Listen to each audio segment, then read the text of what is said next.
Welcome back to another edition of Strengthening Oklahoma. And this edition of Strengthening Oklahoma is brought to you by Pub W. Whether it is brunch, lunch, happy hour, or dinner, Pub W has it all. Visit pubw.com to find a location near you. We welcome in fantastic wide receiver, Mr. Marvin Mims, as we continue to unfortunately remember what happened at the Cotton Bowl, but really look forward to this week at home with Kansas coming to town. Marvin, always great to have you, man. How you doing?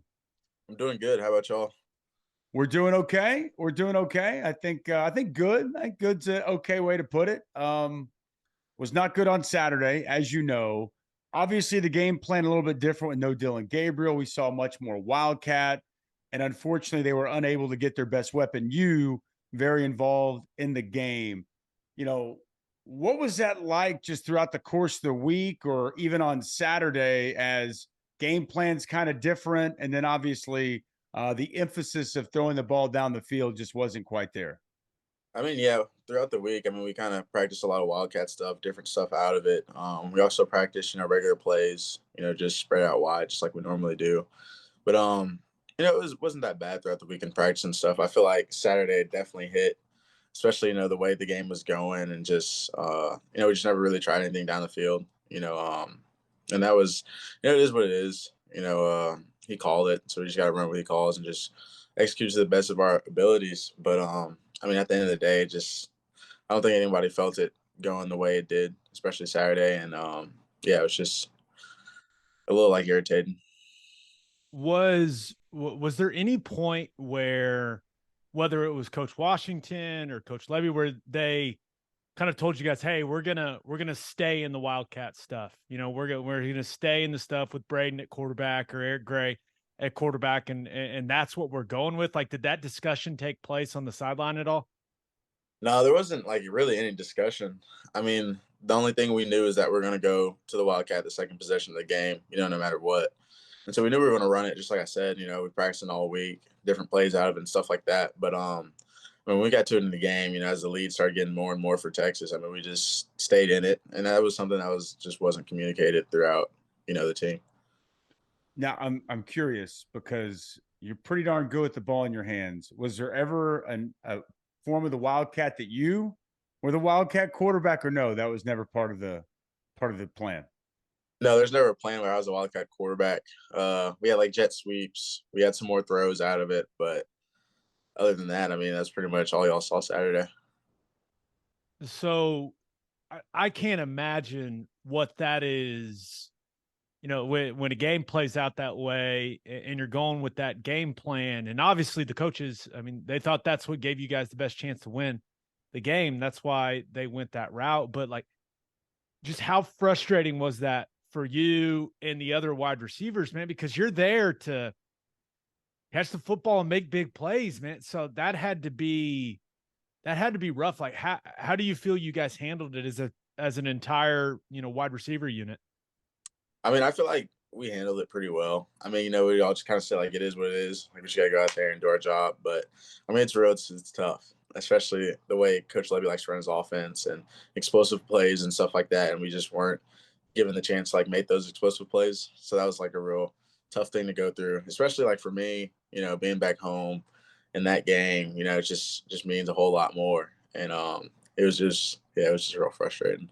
Yeah, being from Frisco, you're a Dallas Metro kid, similar to myself. That game is very special, and you want to always have your impact, leave your imprint. And I feel for you, man. I was thinking about you as much as anybody on Saturday when I was watching that game unfold, and just wishing they could find a way to get you the football. Hopefully, over these next 6 games, that is a major focus in the game plan. I would imagine everybody's kind of looking for answers. One of the answers would be to getting Dylan back, because clearly, since he's gone out in the TCU game, this offense just functions at a different level. But everybody's searching for answers right now on the staff, players, fans. Just kind of how's the overall morale inside the locker room, and what are you doing to try to keep everybody positive as best you can? Right now it's a little weird, a little different. We lost 2 games in a row. I was telling myself, like I've been here before, bounced back from before, want to win a Big 12 championship, and now we're losing 3 in a row. And we're playing a real good ranked Kansas team at home this weekend. So, at the end of the day, I mean, we just got to keep going, just forget about it, learn from it, and just build on this week. At the same time, I bet there's, people, especially young guys that are like, what's going on, just like as I was thinking when I was a freshman. But, just being an older guy, just staying in those guys' ears, keep working, keep being leading by example. Throw some words in there if I need to. But at the end of the day, we just got to keep going. Can't get discouraged about what's happened in the past. So there's a big discussion out there right now amongst the fan base about, if you guys are practicing too hard, if you're working too hard, if you're like pushing too hard, and you don't have enough juice on game day. Now, Dusty and I, we were part of a lot of tough practices at our time at Oklahoma, right? And is that something like, is that a factor? I think I just got to ask, because that's, people are just searching for, why the last 3 Saturdays have gone the way that they've gone. Yeah, I mean, physically, I've honestly felt better this year than I have the past 2 years from an Well, there you offense. go, people. Yeah, from an offense standpoint, just because like Coach Riley used to like run the receivers a lot and stuff like that. Coach Lebby always thinks about our legs throughout practice. But the biggest difference for me personally is I'm a finance major, so I'm taking like a lot of the tough math classes, close to graduating, and we have practice in the afternoons now. So I'm waking up at like 6 or 7, going to lift, something like that, and then going to class. And on Tuesdays, Thursdays, it's from 9 to 1:15. They have team meeting at 2:30, and then we don't get home until like 8:30, 9 o'clock. So that's probably the biggest difference for me personally. It's just the afternoon practice and just being like mentally like fatigued. And when I get home, I gotta do homework and stuff like that, and then wake up and do the same thing the next day. So that's probably the biggest difference for me. But from a practice standpoint, I mean, I feel like this year has been a lot better for me than it has been in the past. That's fascinating. And good for you for getting that finance degree. I started in finance and I quickly transitioned to business management because those Yeah, finance classes were very, very taxing. So is it safe to say that, like, for you and maybe some of your teammates, the morning schedule was a little bit easier on your workload throughout the course of a week? definitely. I know that we used to wake up, be there for probably team meeting at maybe 7, 6:45. And then after that, we'd have, practice, stuff like that. Position meetings, special teams. And then we probably get done eating lunch, probably like 12. So depending on what your class schedule looks like, and it's not going to last the whole day, especially at that time. So you really get to go home, rest, kick your feet back, all that stuff for the rest of the night, and then wake up early, which isn't that bad. But this year's definitely been different. Let me ask this. I'm going to follow up on that real quick. Is that something that, not that he would change his routine, but maybe you would share with coach just to give him a different perspective and maybe a way that maybe something else to look at, or no, you just, kind of, this is the way he wants it done and you're just going to adhere to kind of what the staff wants. Yeah, I think it's just the way he wants it done. You know, he did talk about it when he first got here because that was like a pretty big thing for us to learn that we're going to have morning classes and afternoon practice because we've been used to the other thing for, me for 2 years and older guys for however long they've been here. So that's a big thing he like harped on. So no one's really brought it up or said anything. We just kind of go along with it. It's interesting. I mean, we're searching for any answers, man. So Yeah. maybe, I think we're all like, hey, maybe morning practice. Why not? Let's try whatever we got to try. But just just searching for any positives, right? From last Saturday. I guess, it was good to see Jalil have the impact he did running the football. Like, it kind of looked like a running back out there, man. I've just tried anything good for the wide receiver group after what you guys had to go through. He did a nice job when he got the ball in his hands. Definitely. I mean, Jalil, just the way he's built, mentality and stuff like that, he's definitely like a bigger body receiver. He loves doing all like the physical stuff, blocking, all that stuff. And, he really did good, this weekend. But, yeah, I mean, he had that. That's pretty much it. His running ability, blocking, coming out of the backfield, stuff like that, and that one package we had. But other than that, I mean, receivers are out there blocking. We got a few routes in, but yeah.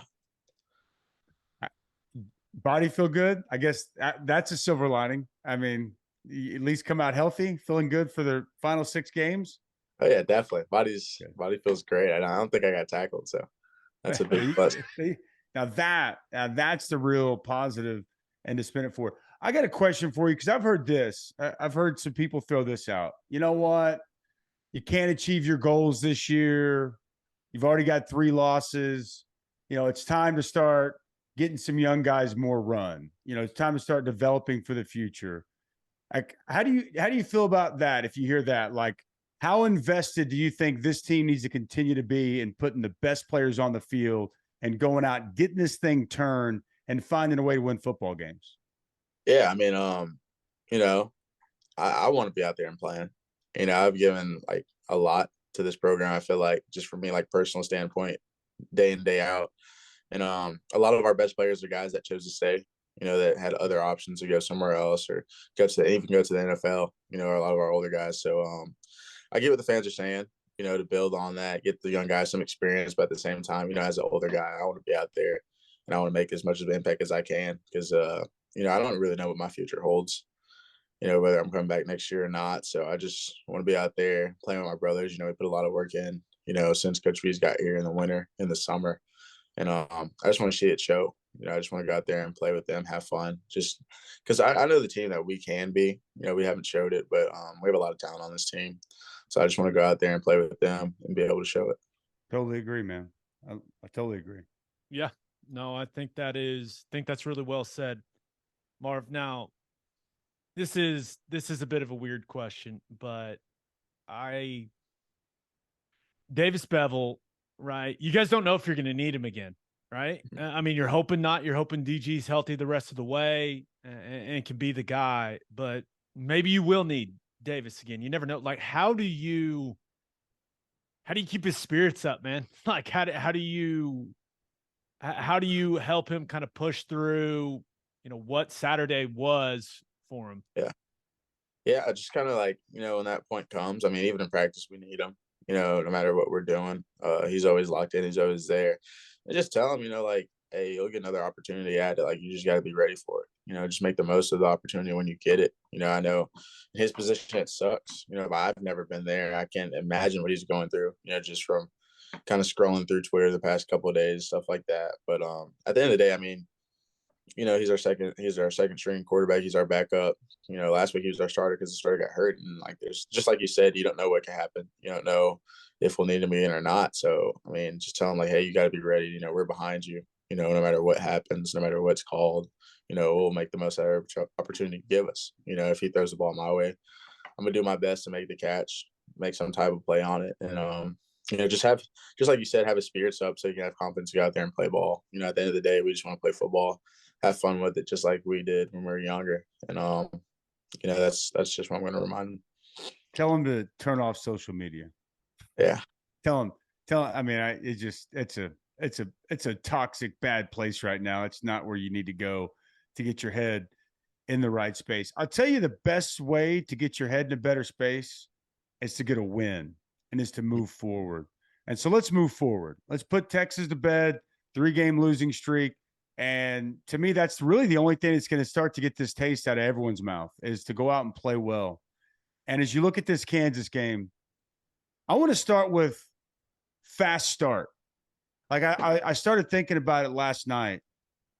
You guys haven't led since Nebraska. Kansas State jumped on us early, and then TCU jumped on us early. Obviously, what happened in Texas, it's been 12 quarters. What do you think a fast start and having a lead, like getting out in front, what do you think that can do from a confidence perspective for this football team if you guys are able to do that on Saturday against Kansas? Yeah, definitely. I mean, it'll just get everybody's, blood back to boiling. Just like you said, we haven't had a lead since Nebraska. And like, I didn't even notice that personally. And like, just thinking about that, like the energy just hasn't been there, and if we can go out there and do that, this weekend, whether it's the first drive, second drive, whenever it is, that'd be big for us, as an offense and as a team, especially like it's a home game, home fans will be there. Oklahoma always shows it out, but we need to do as much as we can to get the crowd into it. We're going to need them this game. Kansas is a real good team this year. coming to Norman, just one loss. And yeah, we're going to need it. I mean, we're going to go out there and strike fast, which is possible. You know, a fast start. We're at home. I mean, we just got to make the most of it. When you look at Kansas defensively, you know, this is a group that's been playing some better football these last couple of weeks, right? They were the reason they won that Iowa State game and did some good things, especially in the first half against TCU. As you watch Kansas's defense, what kind of stands out to you? Yeah, I mean, even remembering from last year, I mean, I know they're physical. You know, they play fast to the ball. They just play like they have nothing to lose. You know, we went out there last year. I mean, we were, it was 10-0 at halftime. You know, we come out with like a miracle win, but at the end of the day, I mean, this group's going to play hard. They're going to play fast. You know, they'll be as physical as possible to try to run through you when you're blocking them, stuff like that. But they play like they have nothing to lose. So, you know, at the end of the day, we're just going to have to go out there and match that intensity. I mean, yeah, we're Oklahoma, but right now we're in a 3-game losing streak, and I feel like people just expect us to go out there and win, and we just got to go out there and play. You know, I feel like we just haven't been playing our best football lately, and it's been showing. At the end of the day, I mean, we just got to go out there and play. You know, I mean, there's nothing else we can do or say about it. I mean, we're the underdogs now, probably going to be for, you know, maybe the rest of the season. But at the end of the day, we just got to go out there and play football. Yeah, nothing wrong with taking that underdog mentality to the field. Not that you care, you guys are a favorite, just so you know, but I fully get and grasp what you're saying. From a secondary perspective, you got Kobe Bryant, the Jayhawk Mamba, Kenny Logan, who is a physical safety. Now, he got banged up against TCU. I don't know exactly what his status is for this game. What do you see from that Jayhawk secondary when you watch them on tape?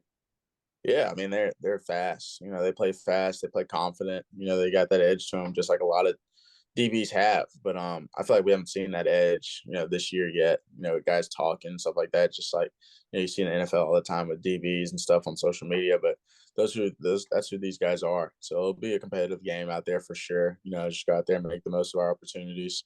You know, hopefully we can get the best of them. But at the end of the day, I mean, we just got to go out there and want to compete, want to play. I mean, hopefully we're given the opportunities that we can make plays and stuff like that this week, and we just got to make the most of it. How I'm going to try to phrase this a way that I don't sound like I'm insulting someone else, but like maybe this is the best way. How exciting is it for you, the possibility that Dylan will be back at quarterback for this game for the offense? Yeah, I mean, it's exciting. I mean, just to have him back, not only from like a player standpoint, but a personality standpoint, you know, having our leader on the field, you know, a guy that's going to go out there and give it his all no matter what's going on. I mean, that's just guys you like love to play for, you know, play for your brother. And then someone who's like that, who came in and made an immediate connection with everybody on the team. I mean, it's going to be a real big thing to have him back out there on that field with us. You know, his familiarity with the offense and the plays and stuff like that. I mean, it's something we definitely miss, you know, the past game and a half. So having him back out there, you know, if that's a possibility for us, would be a huge thing. No question. Man, DG, love to see you back on the field coming up this week, and get my man Mr. Mims of football. We need C17 making some plays. I was having to do some keys for this game. My number one key, Mims mania. Get Marvin the ball. That's what it needs to be on Saturday. I don't think you would probably disagree with that assessment. Let's get some fans' questions in here. Fan questions always brought to you by Love's Travel Stops. Visit loves.com for more information on the nation's leading travel stop network that's headquartered right here in the great state of Oklahoma. Jim Allen wants to know, can you play quarterback? I mean, I've played quarterback before, you know, especially specifically in a Wildcat standpoint. In high school and stuff, I had some throws off of screens, backwards passes, handoffs, stuff like that. But yeah, I don't know. I mean, if Coach Levy wants to put me back there, you know, let me do some stuff, then I'll be up for it. But yeah. How's the arm? How's the arm these days? Right? Is it loose to feel good? Maybe a little creaky, like need a little WD-40 for that thing? How's it feeling? I mean, it definitely needs to get oiled up a little bit before the game. So I was put out there in that place, but I mean, I'll be up for it. That's what's up. That's a tremendous question. Oh man. Okay. Here's the last one for you, Marvin. This one comes from Sean W. and you already talked about this a little bit, but he asked, do you have any free time during the season? If so, what do you do with it?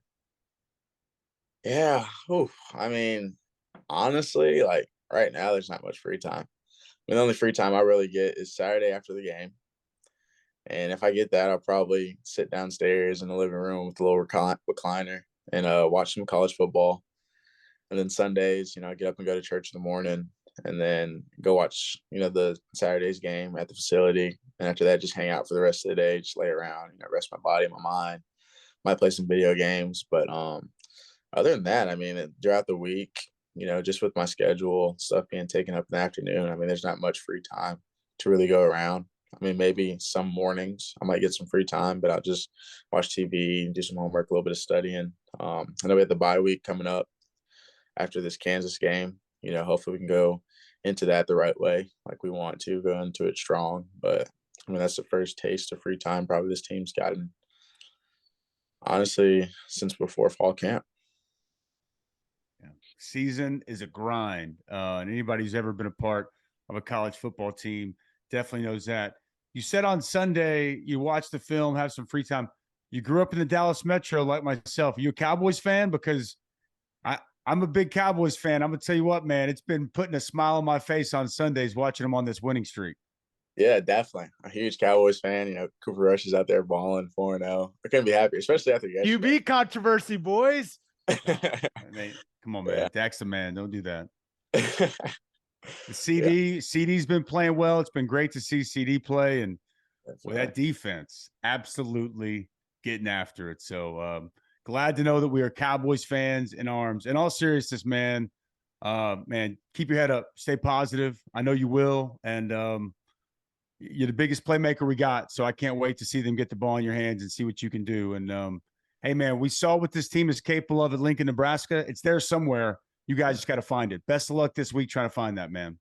Thank you, guys. Absolutely. As always, thanks to Marvin for joining us. And now it's time for me and my man Gabe to break it down. All right, the breakdown brought to you by the Oklahoma Proton Center. It's one of the top cancer centers in the region using state-of-the-art proton therapy. Oklahoma Proton Center, more than a cure, quality of life. I really felt for Marvin on Saturday. Felt for a lot of people. A lot of people. A lot. But Marvin Mims, as far as a player goes, on that team, I don't think I felt for anybody more than him because he could have gone anywhere he wanted. Marvin Mims could have had his pick, could have had his choice. And clearly, he's been a huge piece of this offense at times this year. So, I mean, that's been something we've seen. But to be able to impact that game, zero. One catch, negative 2 yards for what I believe is one of the best receivers in college football. I think you agree. And to be back there at home in a game of that magnitude, you want to talk about a helpless feeling. And again, I get that there was no Dylan Gabriel.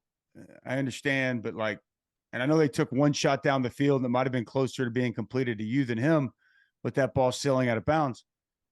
But just to completely punt on that aspect of the game, I can't even imagine what was going through the mind of Marvin Mims. And I feel for him, man. And it sounds like Dylan Gabriel's going to be, I expect Dylan Gabriel back this week.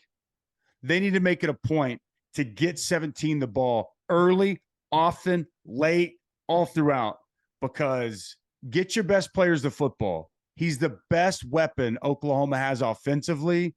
And after having no impact on that OU Texas game, it is paramount that never happens again for the rest of the season. I completely agree. And even up to this point, the Texas game was one thing, but he's played better than what his stat line reflects. Yeah. I mean, I think he's played with great speed, and for whatever reason, the ball just hasn't found him enough. This is the reality of this situation. And he mentioned it. He doesn't know what his future looks like. Yeah. Like you said, they need to make it a point of emphasis to get him the football and make him happy. Now, whether his future is in the NFL, like maybe he decides, hey, I'm going to make the leap. But there are other options now in college football.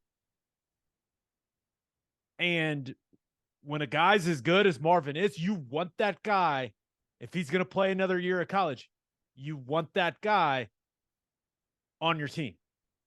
Yep. Now, he stayed loyal to Oklahoma last year, right? With all the chaos that the program went through. But you need to get him the football. Have to. You have to get him the football. So, obviously, Dillon Gabriel being back for Kansas is huge. Like, if Dillon Gabriel's not back for Kansas, Kansas will beat him. Yeah. Yes. I mean, don't you? I mean, again, and he's got to be back, right? Just like last week, I have not talked to anyone on the staff. But I would, just like last week, I said I'd be shocked if he played. I'd be shocked if he didn't play this week. Is that fair? Right. Is that where you're at? You similar in that regard? Yeah, I'm with you. Just with, him going through warm-ups and all that stuff, like, wasn't necessary. I don't know, but I did take it as a good sign that he's close to being back. Right. So we'll see. Maybe that was, sorry, go ahead. I'm with you. I'd be surprised if he's not out there on Saturday. And maybe that was something that they wanted. And again, I don't know this, but maybe he goes through all those warm-ups partially to not show your hand, which, again, don't think it impacted or mattered for Texas. Like, if Dillon Gabriel doesn't trot out there, okay, then they pretty much know they're pretty handcuffed to the level that was. They may have been surprised that it was so significant, but still, I don't know if it mattered. Maybe it was also about just like putting him through a full-blown workout with pads on, running around, seeing how he responded later, so that then maybe he could get the all clear if everything was good from that. Maybe by Sunday, yesterday, he gets the all clear, so he's able to get out there and be a full participant in practice by Monday. I don't know. I'm just throwing things out there that if there is a benefit, maybe that's one of them, because I know we all saw pictures of Dillon this week at practice, but I never saw him with pads on. Whereas he went out there and he was like, he's going through full-blown warm-ups, right? So maybe there's something built in there, maybe not. I just completely agree with you. Like, and not just this game, but for the rest of the season. That's why one thing I'll say, like, I wonder how much that impacts how much they run him. And how cautious you are with putting him in harm's way. Because now right? Now that him going down is catastrophic for this team currently. The way this team is comprised, we talked about the lack of depth, and there's some reasons why that this staff inherited, right? Some of these issues are not their fault, but they have to deal with it. It's the way they have to go about their business. And so, we've seen him make some big plays in the run game, right? We saw him in the opener put his foot in the ground and make a big play against UTEP. We saw him, against Nebraska, the quarterback draw. That was a massive play on third down. That went from a potential punting situation with Nebraska up 7-0 to a tie ball game after Dillon took it the distance. You hate to think that may not any longer be a part of the game plan, because I think that keeps defense a little off balanced. When a quarterback isn't going to run, it makes it easier to play defense. It just does. But at the same time, man, you're telling him to avoid contact at all costs, right? Like, you just have to be. Yeah, but maybe the most frustrating part about it is, like, he gets knocked out on a play where he slides. I know. Where he's protecting himself, where he's doing exactly what they're coaching him to do. Right. That's right. The infuriating part for me is, like, you're right. The guy gets knocked out on a play where he's doing the right thing, and a guy takes a cheap shot on him. Like, that's. And Jamoy Hodge is out there playing in Lawrence this week in the first half, right? Like, it's like. And flying around. Doesn't, and again, I'm not here to crucify Jamoy Hodge, but it was ridiculous what transpired. And you're right. I'm just saying, though, like. No, I know what you mean. Listen. Moving forward, you just know what that looks like if he's out. Now. And you want to avoid that at all costs. We talked about what it could look like before going into the season, what it could look like if Dillon Gabriel ever went down. It's worse than we thought. Way worse. I mean, Jeff Lebby, and Jeff Lebby's getting a lot of criticism right now. People are wondering, like, hey, is he the right guy to be the offense coordinator at Oklahoma? I think he absolutely is. Yes. I think Jeff Lebby is one of the best in the country at what he does. He is. The fact that he thought going that route gave them the best chance to win that game, like, I don't know what else to say. Like, it's alarming, man. It's alarming that that's kind of how it played out on Saturday. Now, Marvin made it sound like they didn't practice, like that was going to be the main way of going about things, which is really interesting. But after those first couple throws from Bevel, I mean, I don't know how much criticism I can give Lebby. You know what I'm saying? Like, it's this. I think we can all agree, or at least you and I can agree. It's really, really hard to win a football game playing that way offensively, especially with how the defense is playing. Like, it's especially against a good team. That can't be the plan. You know, especially against a good team. Texas is a good team this year. They're a good team. It's a good football team, and you can't. Your defense playing poorly against a good team. No, you're going to lose games. Period. You're going to lose games like that. So, I really do think though, man, like, this is a different team. And I just want to make sure I'm clear. Dylan hasn't been great. He's been good. But compared to what is behind him, he's been phenomenal, right? So, and I think it's fair to say it's a different team when Dylan's in there. Like, it's different. You don't know how, like, confidence is real. You start to get down, that changes things, changes guys' mindsets. Like, I do not think that they win the game if Dylan's in, but it doesn't look and feel like that. And who knows what happens against TCU? I mean, TCU and Texas, I mean, you still got a problem defensively, but when your offense is going, it changes things. And I do think getting him back in the fold, hopefully this week, it's going to really lift and help this football team more, I hope, than just offensively. So they need him back. It's got to happen. And again, if this has told us anything, it's that quarterback play, man, it is unbelievably important. And Dylan Gabriel, by far and away, gives this team a much better chance to win. And so hopefully he can get back out there. We can see this offense that we agree. Jeff Lebby is an excellent coordinator. He is the right guy for this job. And hopefully we can see him be able to run his offense with the quarterback that he is very comfortable with. So that's definitely my hope. And last thing I want to say, and I asked Marvin about this. I know there may come a point in time in the season where it's more about development than this team. But I want to caution anybody, fans out there, we're not there yet. And if people want to go ahead and punt on this season at the midway point, that's not fair to guys like Marvin Mims. It's not fair to Braden Willis. It's not fair to a lot of these other guys that you heard Marvin say it. There's a lot of guys that had options. There's a lot of people that left and hit that exit door. And some of these guys stayed and stuck around. If the younger guys give you a better chance to win, play them, right? But I think that it's at this point in time in the season, I don't care if you can't win a Big 12 title. I don't care if you can't win a national championship. At this point in time in the season, you do what you got to do to win football games. And if that's young guys, play them. If there's no difference between an older guy and a young guy and it's even, I'm all about playing the young guy. But if there's a difference and there's a better player there that you feel and that you know that young guy isn't ready, and you're just going to put him out there to help develop him, Game 7 of the season isn't that time for me. And I don't think it's fair. I've been in this spot. I told you, I was on a 2-3 football team.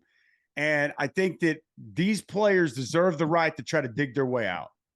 I think that's going to be the approach, but I starting to hear a lot of people start to say, oh, the season's over. Let's on the next season. That, at least the way I view it, the way I look at it, having been in that spot before, a similar situation, we dug our ass out. Okay. And it was one of the most rewarding seasons I ever had. I'd like to see the same opportunity for these veteran guys that have been around there. I think they've earned that right. I completely agree.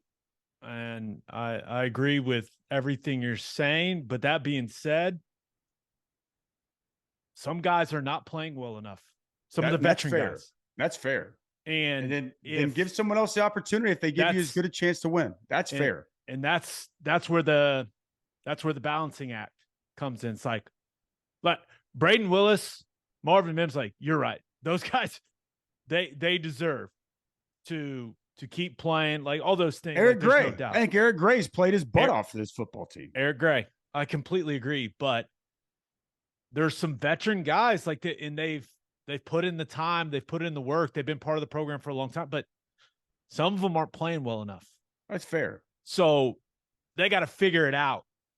They got to play at a higher level, or else I think you do have to start looking towards 2023. No one's going to punt on the season. That's not how it works.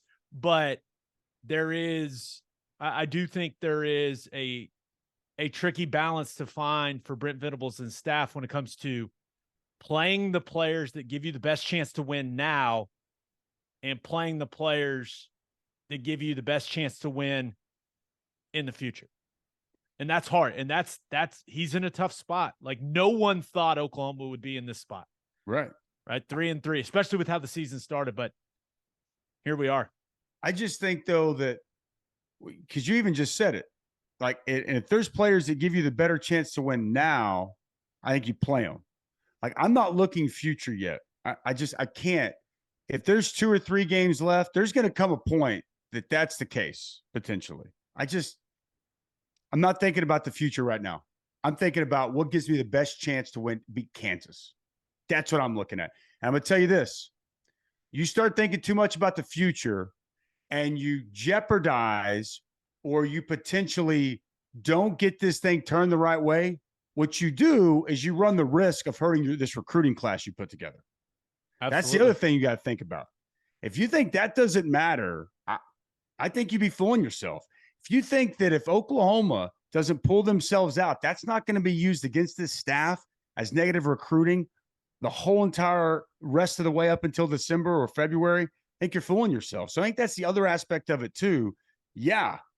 If giving yourself the best chance to win every Saturday potentially is looking forward into the future, because that might be what helps you secure a recruiting class, because momentum matters, man.